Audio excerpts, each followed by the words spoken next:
역대상 13장 찾아보시기 바랍니다.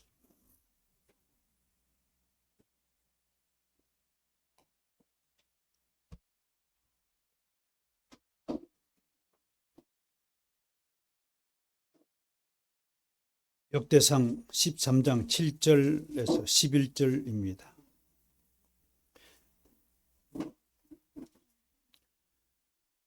이제 507주년 종교개혁 기념 주일 맞이하여서 기념 설교를 선포하겠습니다.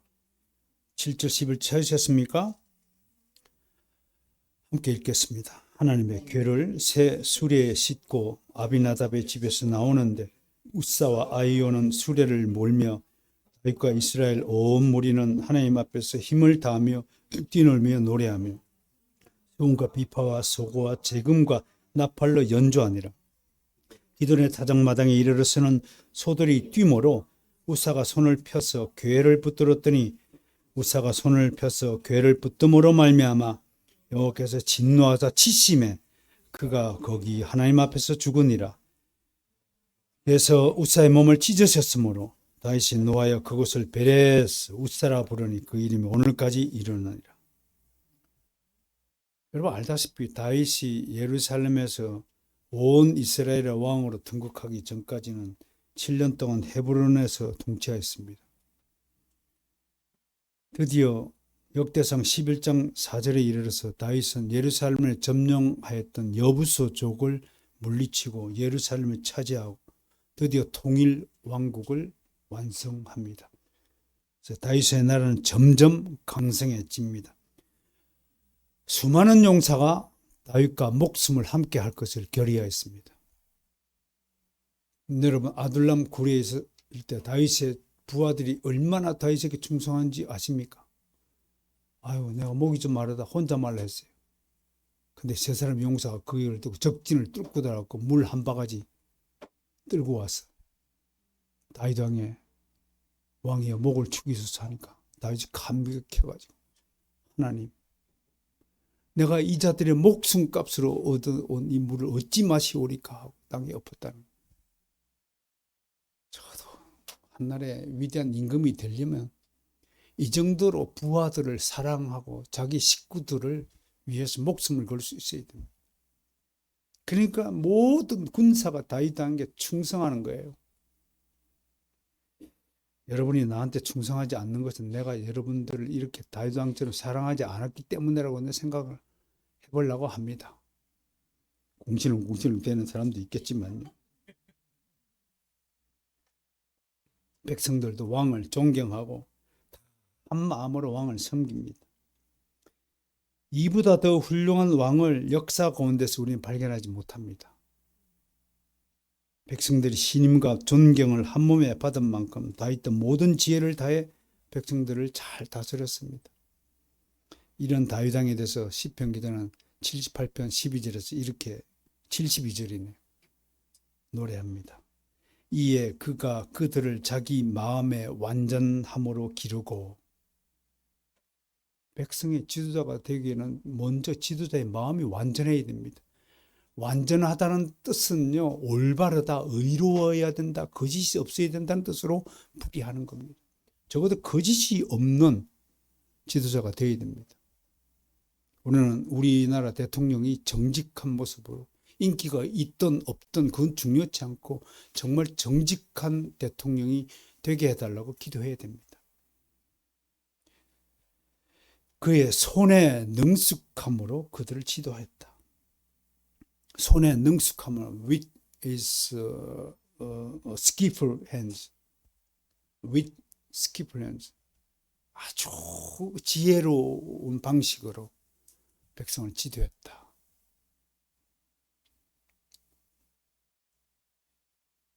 그러나 이 훌륭한 다윗 왕에게 지금 한 가지 해결해야 될 문제가 있어요. 그것이 뭐예요? 하나님의 말씀을 담은 하나님의 궤를 예루살렘 성에 안치하는 일이에요. 우리 입장에서 보면 뭐 궤고 몇 센치 된다고 그냥 들고 오면 되죠. 그런데 그 궤 속에 뭐가 담겼어요? 하나님의 영광이 담긴 거예요. 언약궤가 담긴 거예요. 십계명 두 돌판이 담긴 거예요.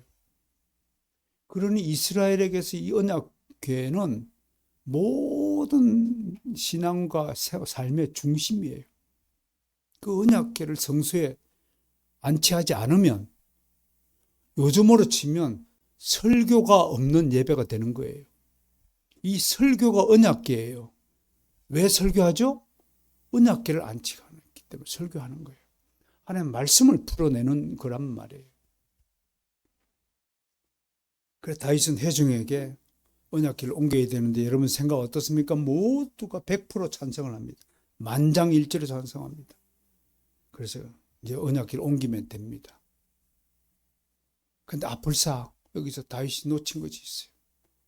언약궤를 옮기면 된다는 당위성에만 취한 나머지 언약궤를 어떻게 옮겨야 된다는 하나님의 말씀을 기억하지 못한 거예요.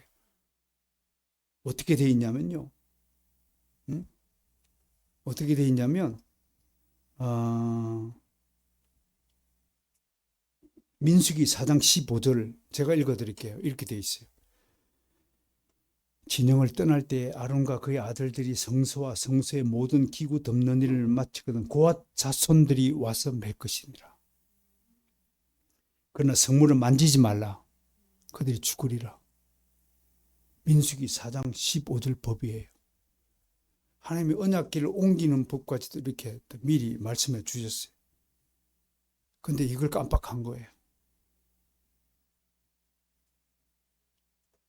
그래서 언약궤를 소중히 모시기 위해서 수레를 만들었어요. 그리고 소를 끌게 했어요. 그리고 언약궤를 수레 위에 실었어요. 메고 가면 또 될 만한 그렇게 무게가 있는 거 아니에요. 장경 그냥 바꾸어 가면서 어깨 메고 가도 될 만한 언약궤인데도 불구하고 수레에 실었어요. 그리고 아론의 아들들을 제사장들이니까 제사장들로 다 호위를 하게 했어요. 그런데 오늘 구절을 보니까 기돈이라는 지역에 도착해서 타작마당이라고 그러죠. 그 앞에 소가 갑자기 놀라서 펄쩍 뛰니까 언약궤가 수레에서 미끄러져 내려오는 거예요. 그러니까 왜 하필 또 우사 쪽으로 떨어져요. 우사가 그걸 탁 잡았어요. 떨어지면 깨지니까 본능적으로 잡았다고. 오늘 10절 보세요. 갑자기 소가 놀라서 우사가 손을 뻗어 궤를 붙들었어요. 그런데 여기서 우리는 정말 이해할 수 없는 하나님의 조치를 목격합니다.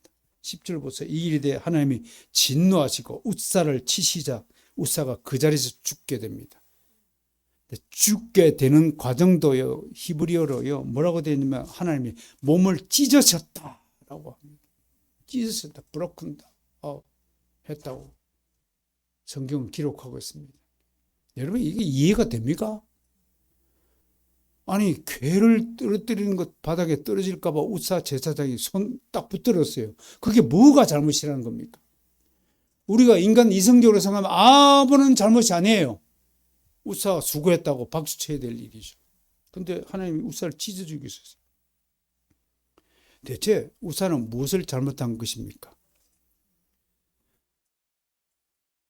칭찬은 못할 망정 왜 하나님이 죽이셨을까요? 그렇게 인정사정 없이 처참히 찢어 죽이셨단 말입니까? 우리를 어루둥절하게 됩니다. 이렇게 우리는 성경 안에 기록된 많은 사건을 다 이해할 수 없습니다.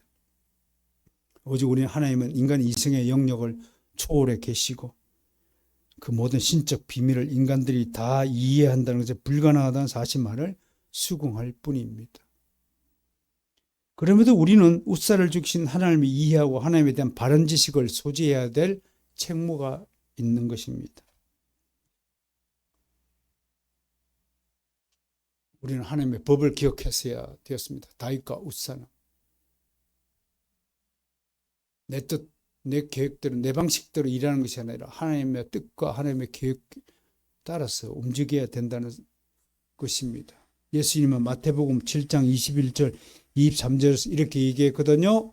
나더러 주여 주여 하는 자마다 천국에 다 들어갈 것이 아니라 하늘에 계신 내 아버지의 뜻대로 행하는 자라야 천국에 들어갈 것이니라 라고 경고하였습니다.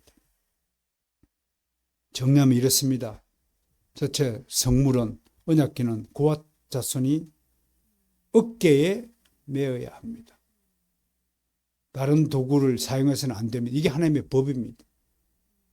에이, 그런 법이 어디 있어요? 자유주의자들은 항상 이렇게 이의를 제기합니다. 에이, 왜 지구를 태양 중심으로 돌게 했어요? 그런 질문보다 더 어리석은 질문이 없습니다.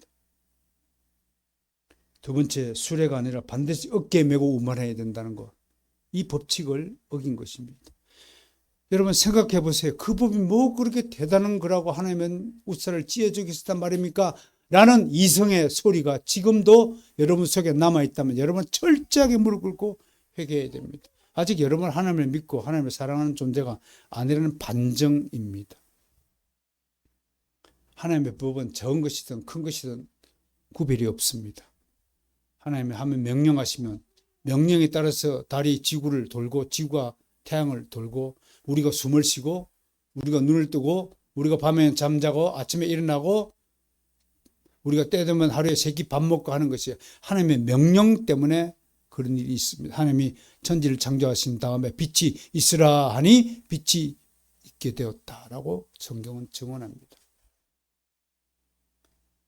하나님이 사람을 흙으로 만들시고 그 코에 생기를 불어 넣어주시니 사람이 살아있는 존재가 되었더라라고 성경은 말씀하십니다.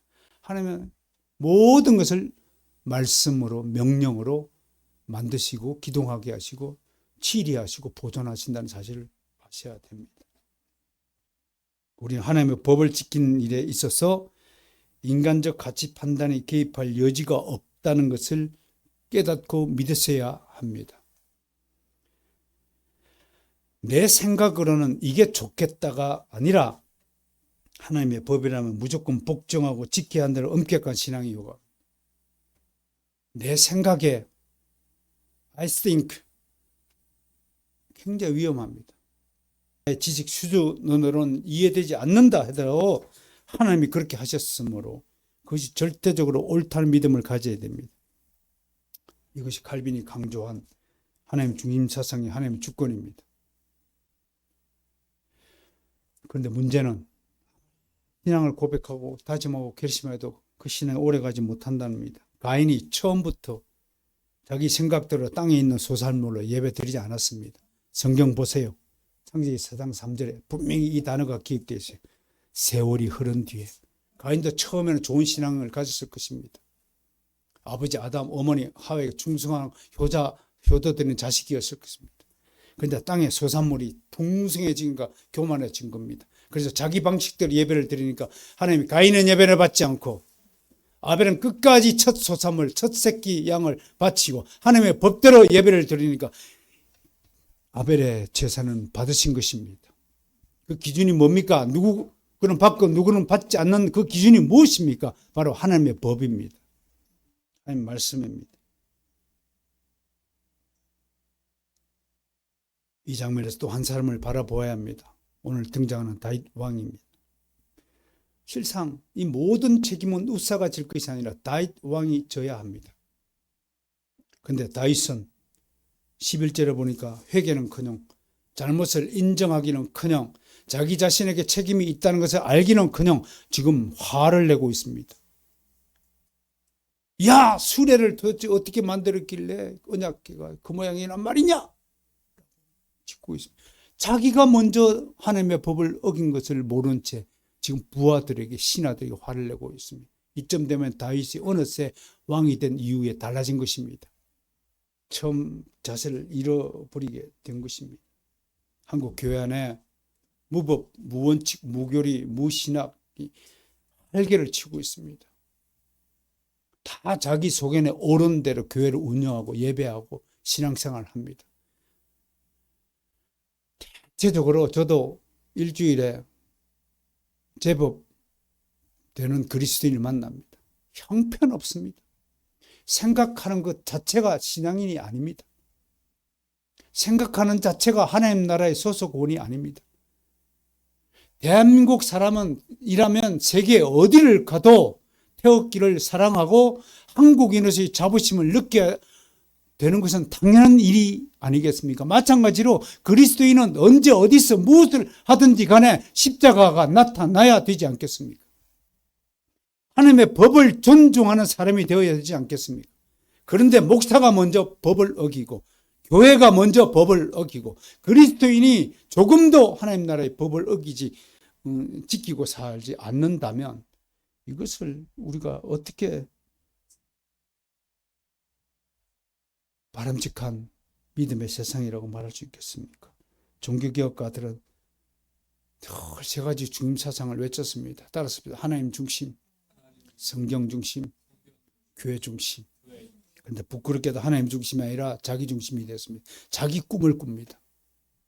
내 인생은 나의 것이라 노래하면서 나는 무엇이 되고자 한다. 목표를 세웁니다. 세상에서 성공하는 목표를 세웁니다. 돈을 많이 벌겠다고 생각합니다. 높은 자리에 오르겠다 생각합니다. 내가 하고 싶은 일을 하겠다고 생각합니다. 아무도 하나님 저에게 무엇을 원하십니까? 라고 묻는 자가 없습니다. 그 소명의 목적을 발견하고자 애쓰는 사람이 없습니다. 애쓰지 않기 때문에 하나님도 그가 지 마음대로 살아가는 것을 방치하고 내버려 두는 겁니다. 만약 여러분이 지금 즉시 저에게 원하시는 것이 무엇입니까? 저는 이 땅에서 무엇을 하기 위해서 하나님께서 이 땅에 보내셨나요? 라고 물어보십시오. 그 질문을 하는 사람이 반드시 하나님의 소명에 응답을 하실 것입니다.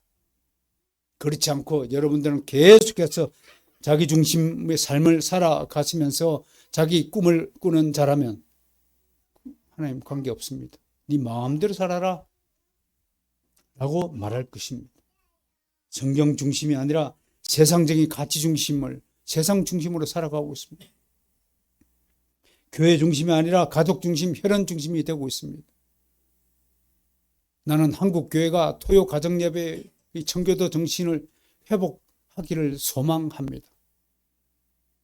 그런 점에서 우리 교회가 이 토요 가정 예배의 아름다운 전통을 제가 죽더라도 잃지 않고 소중하게 보존하고 지켜나가기를 소망합니다.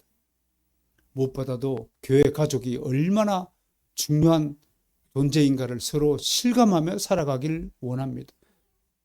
토요일마다 가족끼리만 모여서 외식하고 낄낄거리고 놀고 다니지 마시고 제발 교회 가져가고 연결해서 현희 씨 오늘 시간 있나요? 저녁 함께 할까요? 시연아 집 앞으로 갈까? 본목사님 식사 함께 하죠. 수영아 얼마나 고생이 많니? 이런 생각 하나 없는 사람들이 무슨 교회를 다니고 예수 그리스도 믿는다고 말해야 하는 겁니까? 저는 부딪힙니다. 한국교회 성도 여러분, 제발 믿음을 가지십시오. 제발 땅의 가치관에 함몰되지 마시고 하늘을 바라보시고 이 종교개혁가들이 흘렸던 피값을 감사히 여기시며 이들이 세워진 개혁교회 일원이 된 것을 영원한 자부심을 가지고 살아가는 정말 귀하고 복된 성도가 되기를 주님으로 축복합니다. 하나님 감사합니다.